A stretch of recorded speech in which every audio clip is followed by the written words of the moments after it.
आप देख रहे हैं सैन्य सारांश चैनल। इस वीडियो में आज हम बात करेंगे रूस यूक्रेन युद्ध के बारे में, जितनी भी ताजा तरीन खबरें निकल कर आ पाई हैं बीते 24 घंटे में। हाय हेलो नमस्ते। आज तारीख है 17 नवंबर 2025।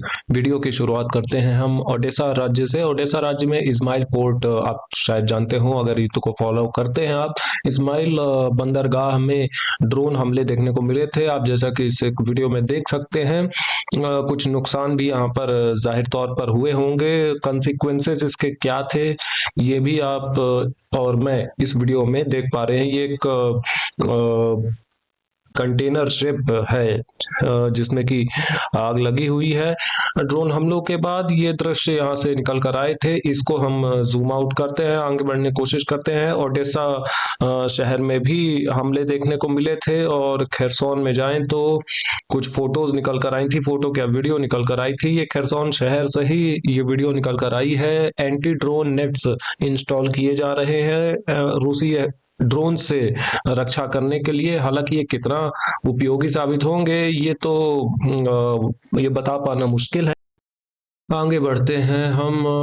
आ चुके हैं हम जापोरिजिया की ओर। इधर देखने की कोशिश करें तो यहाँ पर देखने को मिलती है रूसी रक्षा मंत्रालय की report. Dnieper group of forces की ये रिपोर्ट है। इसमें लिखा है 80 यूक्रेनियन सैनिकों का नुकसान देखने को मिला था बीते 24 घंटे में। और थोड़ा सा डीप रियर में जाए जापोरिजिया शहर के आसपास तो एक वीडियो निकल कर आती है। इसमें ये दिखाया जा रहा है रूसी फाइटर जेट्स के द्वारा जो फैब बॉम्ब्स का उपयोग किया जाता है उसकी बमबारी के बाद क्या हाल हो जाते हैं। ये एक ब्रिज था जिस पर बमबारी की गई थी, और क्या हाल हुआ ये आप देख ही सकते हैं। आगे बात करते हैं, करते हैं इस शहर की हुलिया पोल, या ऐसा कुछ करके इसका नाम है, थोड़ा अजीब सा। लेकिन Russian troops have taken Rivnopilia and surrounded Vasily. The Ukrainian armed forces are unable to stabilize the front, according to Bill analyst this यहाँ पर अगर मैं एक आसान भाषा में बताऊं तो जो ये जो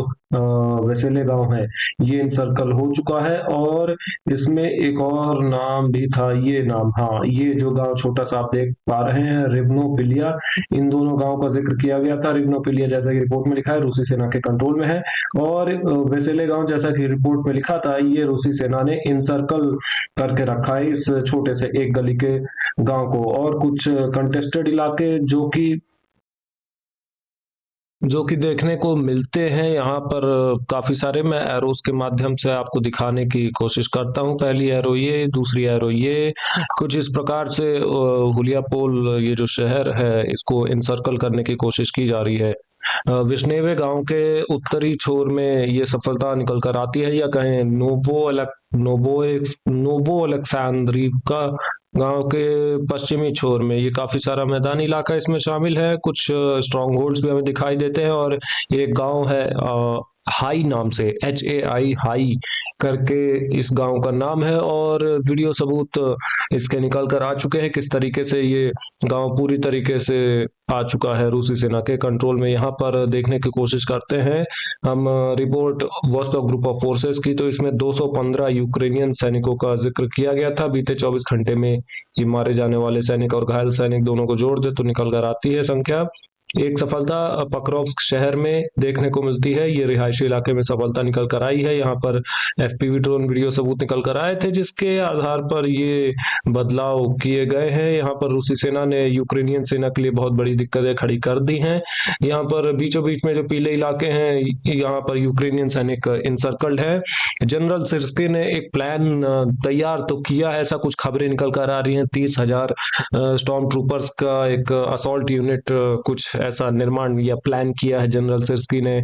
यहाँ पर पक्रोव्स्क फ्रंट लाइन और भी कॉन्स्टेंटिनोव का front line, Siversk front line, Kupiansk front line, इन मेन फ्रंट लाइन्स पर काउंटर अटैक्स करने के लिए अब ये काउंटर अटैक्स होंगे या नहीं और कितना सफल होंगे ये तो वक्त ही बताएगा। लेकिन ये कंटेस्टेड इलाका जो आप ढेर सारा देख पा रहे हैं, मैदानी इलाका, सूत्रों का कहना है कि ये रूसी सेना के कंट्रोल में आ चुका है। और रूसी रक्षा मंत्रालय की रिपोर्ट भी हम पढ़ते हैं सेंटर ग्रुप ऑफ फोर्सेस के लिए, तो इसमें लिखा है कि बीते 24 घंटे में अगर मैं देखने की कोशिश करूं तो 290, जी हाँ, ये आप देख सकते हैं यहाँ पर 290 यूक्रेनियन सैनिकों का नुकसान इसमें बताया गया था। इसके आगे देखने की कोशिश करते हैं हम, तो वोलोदिमीरिव का गांव ये जो है ये पूरी तरीके से अब आ चुका है रूसी सेना के कंट्रोल में। 18 प्लस वीडियो ये निकल कर आई थी। 18 प्लस से मेरा मतलब है कि खून खराबा इस वीडियो में थोड़ा ज्यादा है, जो कि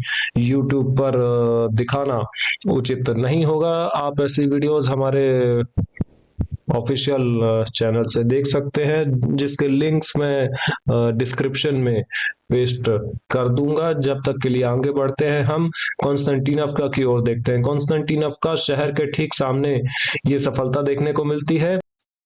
ये कॉन्स्टेंटिनोव का शहर आप देख सकते हैं, इसके ठीक सामने ये निकल कर आई सफलता। इवानोपिलिया गांव भी कहने को हो सकता है। अगर ये गांव पूरी तरीके से रूसी सेना के कंट्रोल में आ गया हो तो हैरान मत होइएगा, लेकिन अभी के लिए जितना वीडियो सबूत यहाँ पर देखने को मिलता है उतना ही उसी हिसाब से ये मैदानी इलाके किए गए हैं लाल रंग में रूसी सेना के कंट्रोल में। आगे देखते हैं सिवियर्स्क फ्रंटलाइन की ओर। सिवियर्स्क फ्रंटलाइन में काफी कुछ रोचक देखने को मिलता है। सबसे पहले सफलता की बात करते हैं हम। ये जंगल के इलाके में, और ये गांव भी आप देख सकते हैं इसके ठीक लगा हुआ इलाका है। ये सब जंगल का इलाका जिसमें कि एक एक गली का गांव, एक या दो गली कह सकते हैं। ये अब इसको एक गली कहूं या नहीं ये अपना अलग चर्चा हो सकती है, लेकिन कहने को एक गांव आया है रूसी सेना के कंट्रोल में, नियंत्रण में। रिपोर्ट की बात करें तो यू ग्रुप ऑफ फोर्सेस यहाँ पर ऑपरेट करती हैं। 210 यूक्रेनियन सैनिकों का नुकसान इसमें बताया गया था। काफी सारा जंगल का इलाका भी इसमें शामिल है, जैसा कि आप देख सकते हैं। और इसके दो ही मायने हो सकते हैं। पहला मायना तो ये हो सकता है यहाँ पर सिवियर्स्क शहर को इनसर्कल करना, क्योंकि तीन तरफ से ऑलरेडी ये शहर इनसर्कल हो चुका है। और अगर थोड़ी सी और सफलता मिलती है रूसी सेना को, तो फिर यहाँ पर जो आखिरी सप्लाई रूट है, ये वाली, मैं इस नीचे से जाने वाली सप्लाई रूट की बात कर रहा हूँ। जस्ट एक सेकंड दीजिए, मैं आपको ड्रॉ करके बताता हूँ। मैं इस चीज की बात कर रहा हूँ। अगर इस सप्लाई रूट को काटना है रूसी सेना को, तो उत्तरी छोर से थोड़ा सा और जोर लगाना पड़ेगा निश्चित तौर से। यहाँ पर सारी बातें तो हो गई मेरे ख्याल से। 210 सैनिकों का जिक्र भी मैंने कर दिया। आगे देखते हैं, कुपियांस्क में आगे बढ़ते हैं तो ज्यादा कुछ खास देखने को मिलता नहीं है, लेकिन रिपोर्ट ज़ेपैड ग्रुप ऑफ फोर्सेस की 230 यूक्रेनियन सैनिक, एक टैंक और कुछ अन्य नुकसान बीते 24 घंटे में रिपोर्ट किए गए थे रूसी रक्षा मंत्रालय द्वारा। आगे बात करते हैं। यहाँ पर काफी सारी बॉम्बिंग्स देखने को मिलती हैं। काफी बमबारी एक्टिविटी यहाँ पर देखने को मिल जाती है। एयर डिफेंस फोर्सेस की रिपोर्ट हम देखते हैं तो इसमें एक रिपोर्ट में 31 ड्रोन्स है, और एक और में 36, ये हो गए 67 ड्रोन्स लगभग इतने मार गिराए गए थे रूसी एयर डिफेंस सिस्टम्स के द्वारा। एक्चुअल नंबर ऑफ ड्रोन्स इससे थोड़ा ज्यादा हो सकते हैं। पावर ऑफ साइबेरिया 2, ये गैस पाइपलाइन है जो कि रूस और चीन के बीच में बनने वाली है, जिसके माध्यम से बहुत सारा फायदा हो सकता है चीन को, और रूस को भी हो सकता है। रूस के लिए एक बहुत अच्छा कस्टमर मिल सकता है, और चीन को सस्ती रूसी गैस मिल सकती है। और अरब देशों के ऊपर जो निर्भरता है चीन की, वो भी, उसमें भी कुछ हद तक आराम मिल सकता है। Gazprom has begun preparation for the power of Siberia 2 pipeline which will lead to China. इसकी प्रिपरेशन चालू हो चुकी है इसके निर्माण के लिए। Ushakov about meeting between Trump and Putin, assistant to president of Russia. Putin के असिस्टेंट उशाकोव ने बताया था कि यहाँ पर agreed on a meeting in Budapest. दोनों लीडर्स ट्रम्प और पुतिन हंगरी में मीटिंग के लिए एग्री हुए थे। Then the meeting was postponed for some time. उसके बाद कुछ समय के लिए मीटिंग पोस्टपोन्ड हुई, लेकिन कॉन्टैक्ट्स अभी भी जारी हैं इस मैटर पर। जो डिस्कशंस है यूक्रेनियन सेटलमेंट के लिए क्या कैसे होना चाहिए, आगे होगा। मुझे उम्मीद है कि ये मीटिंग्स फिर से होंगी और बात आगे बढ़ेगी, ऐसा इनका कहना था। Russia will never allow the decisive role of the USSR in the victory against fascist Germany to be questioned. इस प्रकार की कुछ बातें निकल कर आई थी अबाउट यूक्रेनियन करप्शन स्कैंडल। इसके बारे में भी दुनिया में काफी चर्चा हो रही है। यूक्रेन में बहुत सारा भ्रष्टाचार होता है, वैसे तो ये हर आम नागरिक को पता होता है, लेकिन अब ये चीजें ओपन इंटरनेट पर भी इसकी चर्चा हो रही है। राजधानी कीव से देखें तो कुछ मिसाइल हमले या ड्रोन हमले देखने को मिलते हैं। अगर ये जल्दी से लोड हो जाए तो मे बी हो जा। खैर, ऐसे वीडियोस तो रोजाना ही निकल कर आते हैं। और कुछ खबरें देखें तो अबाउट द कैप्चर्ड लैंड करके एक खबर है। इसमें लिखा है कि in November Russia occupied a part of Ukraine the size of Berlin. NATO देश जर्मनी की राजधानी बर्लिन है।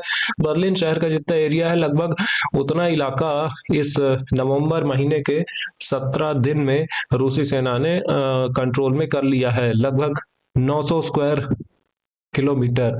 जी हाँ, ये एक बीते कुछ महीनों से ज्यादा रफ्तार देखने को मिलती है। इस महीने ऑलरेडी 17 दिन हुए हैं और 17 दिन में 900 स्क्वायर किलोमीटर का एरिया रूसी सेना ने अपने कंट्रोल में ले लिया है। जेलेंस्की की अप्रूवल रेटिंग और ज्यादा नीचे जा चुकी है। केवल 20%, 20% नागरिक ही जेलेंस्की का सपोर्ट करते हैं या जेलेंस्की में उनको भरोसा है। ये जो 20% नागरिक है, ये मेरे ख्याल से ultra right wing nationalist forces होंगी यूक्रेन की। वही अल्ट्रा राइट विंग नेशनल लोग यूक्रेन के, जिनके खिलाफ ये युद्ध लड़ रहा है रूस। आगे बात करते हैं द एयर डिफेंस फोर्सेस की रिपोर्ट। 130 टोटल, और इसमें 128 अलग अलग प्रकार के ड्रोन्स और 2 इस्कंदर एम बैलिस्टिक मिसाइल्स का उपयोग किया था रूसी सेना ने हमले करने के लिए यूक्रेन पर बीते 24 घंटे में। और यूक्रेन को 135.7 billion euros over the next 2 years according to European Commission. भाई साहब, आप ये न्यूज देखिए, यूक्रेन को अगले 2 साल में 135.7 बिलियन यूरोज, रुपीस की मैं बात नहीं कर रहा हूँ, 1 यूरो यानी कम से कम लगभग अराउंड 100 इंडियन रुपीस की होती है बात। और ये बहुत सारा पैसा है। ये इतना सारा पैसा यूक्रेन को चाहिए, ये यूरोपियन कमीशन की रिपोर्ट कहती है।